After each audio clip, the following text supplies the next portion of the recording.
बिस्मिल्लाहिर्रहमानिर्रहीम। अस्सलाम वालेकुम माय यूट्यूब फैमिली। आज की रेसिपी बहुत ही मज़ेदार हैदराबादी रेसिपी है। आपको हर जगह खाने मिलेगी, लेकिन यह सिर्फ हैदराबाद में मिलेगी, हर जगह दूसरी जगह कहीं भी आपको कंट्री में नहीं मिलेगी। ये रेसिपी बहुत ही मज़ेदार शामी कबाब की रेसिपी है। बहुत ही मज़ेदार और सिंपल इजी तरीके से बताना सिखाऊंगी मैं। अब देखिए, बोनलेस 1 किलो मटन है, ये डाल दीजिए। इसको अच्छी तरह से धो के मैं छन्नी में छान के रख चुकी थी। तकरीबन 1 किलो है, बड़े बड़े पीसेस में लीजिए। बोनलेस है, बिना हड्डी का है। आप चाहे तो बीफ में भी बना सकते हैं। अब देखिए, 1 किलो चिकन ले चुकी हूँ मैं। अब इसी में कुछ मसाले भी डालूंगी। सिंपल इजी तरीके से और शामी कबाब की रेसिपी है, बहुत ही मज़ेदार। आप ज़रूर ट्राई कीजिए, आपकी फैमिली में आपके बच्चों को सबको पसंद आएगी। मेरी तो मोस्ट फेवरेट रेसिपी है। और इसी के साथ मैं खट्टी दाल की भी रेसिपी दे रही हूँ। चाहे तो आप इसको लंच में, डिनर में ले सकते हैं। बहुत ही इजी रेसिपी है। चलिए, अब इसी के अंदर कुछ मसाले भी डालूंगी। देखिए, 1 चम्मच लाल मिर्ची पाउडर है, गरम मसाला है, आधी चम्मच नमक आपके टेस्ट के हिसाब से लिए, हल्दी है, आधा चम्मच इलायची पाउडर है, आधा चम्मच। इन सभी चीज़ों को डाल दीजिए। अब इसी के अंदर तकरीबन आधा कप चने की दाल है, ये धो के अच्छी तरह से इसको भिगने रख चुकी थी मैं। ये तकरीबन 1 कप इतनी हो चुकी है। 1 किलो में आधा कप चने की दाल बराबर है। अब देखिए, इसी के अंदर 2 से 3 मीडियम साइज के प्याज ले लीजिए। ये रफली किस तरह से भी काट सकते हैं आप, आपकी मर्जी। अगर आपको प्याज की क्वांटिटी कम करना है तो कर सकते हैं, लेकिन ये 1 केजी में बराबर है। हरी मिर्ची है, देखिए तकरीबन 10 से 12 या 25 अदद है। आप तीखा आपके हिसाब से करिए। तीखी वाली मिर्ची है इसलिए ये 15 अदद है, ये ले लिया। अगर आपके पास कम तीखी वाली है तो आप क्या करिए, 20 से 25 अदद ले लीजिए। अब इसी में 1 मुट्ठी कोतमीर, 1 मुट्ठी पुदीना, सब सादे ही। मैं इसको कुछ भी बारीक कट नहीं करूंगी, सीधा ही सिंपल हर मसाला इसके अंदर ही डाल दूंगी। अब इसी के अंदर कुछ खड़े मसाले भी जाएंगे। ये सूखी हुई लाल मिर्ची है, ये तीखी वाली है, ये डाल दीजिए। और ये देखिए, लौंग है, 5 से 10 अदद हैं, ये डाल दीजिए। और 2 से 3 दालचीनी के टुकड़े हैं, तकरीबन ये 1.5 इंच के हैं, ये डाल दीजिए तोड़ के। और ये ना बड़ी इलायची है, काली इलायची जिस तरह से बोलते हैं ना, हरी इलायची जिस तरह से रहती है ना, उसी में ये बड़ी इलायची है। उसके सिर्फ मैं बीज ले रही हूँ, ये डाल दीजिए 1। और काली मिर्ची है आधा चम्मच, हरी इलायची है 5 से 6 अदद, 1 चम्मच शाही जीरा है। अगर आपके पास शाही जीरा नहीं है तो आधा चम्मच जीरा डाल दीजिए। अब इसी के अंदर तकरीबन 2 बड़े चम्मच ऑयल डाल दीजिए। अब इसी में तकरीबन 1 से 1.5 कप उतना पानी डाल दीजिए, या चाहे तो आप कम से कम इतना डालिए कि गोश्त अच्छी तरह से गलना चाहिए और उसको अच्छी तरह से पकाना चाहिए। एकदम से गल के मस्का होना चाहिए, तब तक इसको गला लीजिए। सारे मसाले भी, ये हर चीज मिल जाएंगे। चलिए, इसको कम से कम 4 से 5 विजिल लगा देंगे। अब देखिए, पानी सब डालने के बाद इसी में 2 से 3 बड़े चम्मच अदरक लहसुन का पेस्ट डाल दीजिए, या 3 टेबल स्पून डाल दीजिए। अब इसको अच्छी तरह से मिला लीजिए। मिला लेके अब इसको तकरीबन गोश्त अच्छी तरह से गलना चाहिए, सारे मसाले अच्छी तरह से गलना चाहिए, तब तक इसको गला लीजिए। चाहे तो 10 से 15 मिनट भी लग सकते हैं आपको। अब इसको कवर कर दीजिए। तकरीबन इसको 5 से 6 सीटी में देख लीजिए। अगर आपका गोश्त गल चुका है तो आप विजिल खोल के इसको भून लीजिए, हटा दे के इसकी सीटी निकाल लेके। अब अगर नहीं गला तो धीमी आंच पे तकरीबन 10 मिनट या 15 मिनट के लिए इसको रख दीजिए। और इसमें बिल्कुल पानी नहीं होना चाहिए, मैं वो लास्ट में बताऊंगी आपको। चलिए, अब एक चूल्हे पे फ्राई पैन रख दीजिए। अब इसी के अंदर काजू देखिए 15 अदद है, 15 से 20 अदद है। और बादाम है 15 से 20 अदद, हाफ टुकड़ा सूखा नारियल है, और खसखस है 2 चम्मच। अब इन सभी चीज़ों को अच्छी तरह से भून लीजिए। भून लेके इसका पाउडर बना लीजिए। पाउडर बना लेके इसको साइड में रख देना है। चलिए, अब खट्टी दाल बना लेंगे। अब ये देखिए, ये अच्छी तरह से भून चुका है। अब इसको मैं पीस के पाउडर बना के रख दूंगी, और इसमें बिल्कुल पानी भी नहीं मिलाऊंगी। अब देखिए, ये सिर्फ मैं मसूर की दाल से बना रही हूँ, और ये तकरीबन 1 कप है। आप चाहे तो कम भी कर सकते हैं। अब इसी के अंदर देखिए, थोड़ा सा कड़ी पत्ता डाल दीजिए, आधा मुट्ठी कोतमीर डाल दीजिए। मैं इसी तरह से जिस तरह से घर में बनाती ना उसी तरह से बना रही हूँ मैं। 3 टमाटर डाल दीजिए और इसी में हरी मिर्च का पेस्ट डाल दीजिए। तकरीबन 15 से 20 अदद हरी मिर्ची हैं और इसमें थोड़ी सी लाल मिर्ची भी डालूंगी मैं। अब देखिए इसी में 2 बड़े चम्मच अदरक लहसुन डाल दीजिए।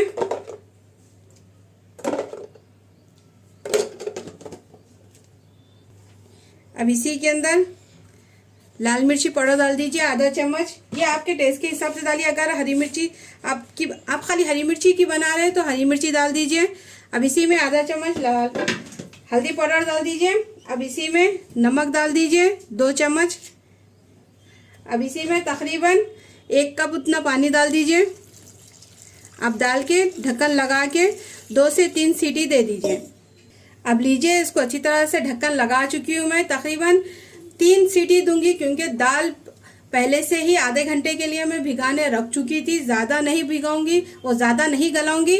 सिर्फ 3 सीटी में दाल को निकाल दूंगी मैं। चलिए 3 सीटी के बाद मिलते हैं। देखिए माशाल्लाह से दाल अच्छी तरह से गल चुकी है। थोड़ी सी मैं ये दाल घोटनी लेके इसको अच्छी तरह से थोड़ा सा घोट लूंगी। टमाटर भी थोड़ा सा इसको घोटने जाना है, इसलिए इसको थोड़ा सा घोट लेना है।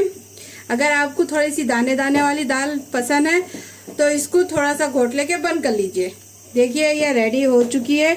अब इसी स्टेज पे आप क्या करिए, अगर आपको थोड़ी सी मिर्ची अगर कम लगी तो आप डाल सकते हैं, लेकिन परफेक्ट है। अब इसको अच्छी तरह से घोटने के बाद फिर मैं आपको बताऊंगी मैं और क्या करूंगी। अब देखिए मैं अलग और एक दूसरे पतीले में निकाल चुकी हूँ दाल। अब इसी में इमली का पल्प डाल दीजिए। ये आपके खट्टा आपके टेस्ट के हिसाब से डालिए, आपको कम या ज़्यादा। और इसी में तकरीबन 1 कप उतना पानी डाल दीजिए। अगर आपको दाल थोड़ी सी गाढ़ी पसंद है तो आपके हिसाब से आप कितना आपको पसंद है उस तरह से रखिए। देखिए माशाल्लाह से ये परफेक्ट है। अब इसको अच्छी तरह से हाई फ्लेम पे पका लीजिए तकरीबन 5 मिनट के लिए। 5 मिनट के बाद मिलेंगे। लीजिए माशाल्लाह से दाल अच्छी तरह से पक चुकी है। अब इसको तड़का लगाएंगे। देखिए इसी तरह से बनती है हैदराबाद में खट्टी दाल। चलिए अब इसको अच्छी तरह से तड़का लगाएंगे। अब लीजिए एक तड़का पैन चढ़ा दीजिए। अब इसी के अंदर 1 चम्मच राई डाल दीजिए। अब 1 चम्मच जीरा डाल दीजिए। अब इन सभी चीज़ों को अच्छी तरह से कड़कने दीजिए। जीरा राई अच्छी तरह से पकना चाहिए, तब तक इसको अच्छी तरह से पका लीजिए। अब इसी के अंदर 10 से 15 लहसुन के जवे हैं, ये डाल दीजिए। अब इसको अच्छी तरह से इसका कलर चेंज होने तक पका लीजिए। इसके बाद इसी के अंदर बाद में थोड़ी देर के बाद हल्का सा इसका कलर चेंज हो जाएगा ना लहसुन का और जीरे का, तब ये डाल दीजिए। लाल मिर्ची है ये गोल वाली, अगर आपके पास ये नहीं है तो कोई बात नहीं, आप दूसरी सूखी भी ले सकते हैं। और ये कड़ी पत्ता है, ये डाल दीजिए। 10 से 15 कड़ी पत्ते हैं ये। देखिए माशाल्लाह से इसका कलर भी चेंज हो चुका है, लहसुन का भी हल्का सा। अब इसको गैस बंद करके डालिए कड़ी पत्ते को और ये लाल मिर्च को। अब देखिए मैं चूल्हे को बंद कर चुकी हूँ। अब इसी में लाल सूखी हुई मिर्ची डाल दीजिए और कड़ी पत्ता अच्छी तरह से धो के साफ करके डाल दीजिए। अब देखिए ये पूरा तड़का दाल के ऊपर डाल दीजिए इस तरह से। अब इसको ढक्कन ढक के रख दीजिए। चलिए हैदराबादी खट्टी दाल तो रेडी हो चुकी है। आप शामी कबाब देखेंगे। देखिए माशाल्लाह से ये अच्छी तरह से पक चुका है। अब इसको थोड़ा सा सूखा कर लीजिए, इसका ड्राई कर लीजिए पानी, ताकि ये पीसने में आसानी हो सके आपको। अब इसको अच्छी तरह से ड्राई करने के बाद बताऊंगी मैं। अब इसी के अंदर 2 बड़े नींबू का रस डाल दीजिए। अब डाल के इसको अच्छी तरह से ड्राई कर दीजिए। एकदम से ये सूखा होना चाहिए। अब जिस तरह से पानी पानी दिख रहा ना, बिल्कुल पानी नहीं रहना चाहिए, तब तक इसको पका लीजिए। लीजिए माशाल्लाह से अच्छी तरह से ड्राई हो चुका है। अब मैं इसको प्लेट में इस तरह से फैला के रख चुकी हूँ। अब इसको बिल्कुल ठंडा कर लूँगी। ठंडा करके इसको ग्राइंड कर लूँगी। इसके बाद इसमें कुछ भी नहीं मिलाना है, सिर्फ नमक अगर आपके हिसाब से अगर कम है तो नमक मिला सकते हैं। इसके बाद इनफ है। लीजिए माशाल्लाह से अच्छी तरह से मैं ग्राइंड करके ला चुकी हूँ। देखिए किस तरह से रेशेदार एकदम से ये पीसे गया है। अब इसी के अंदर ये ड्राई फ्रूट का पाउडर डाल दीजिए, ये सारा जो मैं पहले स्टार्टिंग में वीडियो में बताई ना आपको, ये डाल दीजिए। और इसी में थोड़ा सा नमक, वो सब अच्छी तरह से टेस्ट भी कर सकते हैं आप। अब इसको अच्छी तरह से मिला लीजिए। मसाला ये एकदम से कबाब के अंदर, शामी कबाब के अंदर मिलना चाहिए, गोश्त में अच्छी तरह से मिला लीजिए। और इसको बिल्कुल पानी मत लगाइए, इसको पानी मत डालिए, और इसको सूखा करके अच्छी तरह से ठंडा करके इसको पीसना है, तभी ये अच्छी तरह से पीसे भी जाएगा और एकदम से इस तरह से थिक भी बनेगा। अब इसको अच्छी तरह से मिला लीजिए। अब देखिए, अब हल्के हाथों पे थोड़ा सा हल्का सा तेल लगा दीजिए। लगा के अब एक पोर्शन ले लीजिए। आपको कबाब कितने बड़े चाहिए, छोटे चाहिए, आपकी मर्जी के हिसाब से बनाइए, आपकी जो आपको साइज पसंद है। अब मैं इसको कबाब सिर्फ गोलाई में बनाऊंगी, इस तरह से। देखिए अच्छी तरह से, देखिए माशाल्लाह से। और इतने ही थिकनेस रखिए, ज़्यादा मोटे मत करिए, बस इतने से ही बराबर है एकदम से। और आपके ज़बरदस्त से रेशी कबाब, ज़बरदस्त से शामी कबाब तैयार हो चुके हैं, रेशेदार। चलिए अब इसी तरह करके मैं सारे कबाबों को रेडी कर लूँगी। मैं और एक बना के दिखा दूँगी आपको, अगर नहीं समझ में आया थोड़ा सा ले लीजिए शामी का गोश्त, इस तरह से गोला कर दीजिए एक बॉल की तरह। और अब इसको हल्का सा इस तरह से प्रेस कर दीजिए। जिस तरह से रोटी बनाते हैं ना, उसी तरह से करना है। देखिए इसी तरह से ये बन चुका है। देखिए अब इसी तरह से करके मैं ये सारे शामी कबाब को बना के रेडी कर लूँगी। और इसी स्टेज पे आप नमक भी चेक कर सकते हैं, अगर नमक कम है तो डाल सकते हैं, अगर नींबू भी कम है तो थोड़ा सा डाल सकते हैं आप। लीजिए सारे शामी कबाब बन के रेडी हो चुके हैं, और साथ ही में मैं तेल भी गरम करने रख चुकी हूँ। अब एक एक कबाब को क्या कर लीजिए, यहाँ पर साइड में रख दीजिए।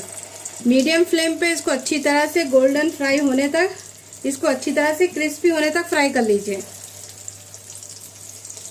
जितने आपके फ्राई पैन में है उतने ही डालिए, ज़्यादा ओवर मत करिए। अब एक साइड अच्छी तरह से सीखने दीजिए, उसके बाद इसकी साइड चेंज कर लीजिए। 2 से 3 मिनट हो चुके हैं, एक साइड अच्छी तरह से फ्राई हो चुका है। अब इसकी साइड चेंज कर लीजिए। देखिए अब इसको अलट पलट के अच्छी तरह से इसका कलर चेंज होने तक फ्राई कर लीजिए। देखिए इसका कलर, और इसको आहिस्ते हाथों से ही एकदम से पलटाइए, ज़्यादा ज़ोर मत दीजिए, नहीं तो आपके कबाब टूट सकते हैं। देखिए सिंपल इजी मज़ेदार कबाब रेडी हो चुके हैं। देखिए इस तरह से बादामी कलर आना चाहिए, तब तक इसको फ्राई कर लीजिए। लीजिए माशाल्लाह से कबाब अच्छी तरह से फ्राई हो चुके हैं। देखिए अच्छी तरह से बादामी कलर आ चुका है। अब इसको निकाल लीजिए, इस तरह से ही तल लीजिए इसको। अब इसी तरह से मैं सारे कबाबों को तल के निकाल लूँगी। देखिए माशाल्लाह से इसका कलर देखिए कितना अच्छा आ गया। चलिए लीजिए, देखिए माशाल्लाह से खट्टी दाल और शामी कबाब और ये प्लेन राइस रेडी हो चुका है। देखिए माशाल्लाह से कितना अच्छा लुक आया है। आप इसको डिनर में या लंच में भी ले सकते हैं। ये ज़रूर रेसिपी को ट्राई कीजिए और मुझे कमेंट्स कीजिए। कोई और भी रेसिपी सीखना है तो इंशाल्लाह मैं ज़रूर आपको बनाना सिखाऊंगी। और प्लीज़ मुझे ज़्यादा से ज़्यादा सपोर्ट कीजिए। अगर मेरी रेसिपी पसंद आई तो मेरे चैनल को कीजिए सब्सक्राइब, लाइक कीजिए, मेरी रेसिपी को शेयर कीजिए ज़्यादा से ज़्यादा। कोई और भी रेसिपी सीखना है तो बोलिए, इंशाल्लाह मैं ज़रूर बनाना सिखाऊंगी। प्लीज़ मुझे ज़्यादा से ज़्यादा सपोर्ट कीजिए और बेहतरीन सी हैदराबादी रेसिपी लेके आऊँगी इंशाल्लाह। दुआओं में याद रखिए। अल्लाह हाफिज़।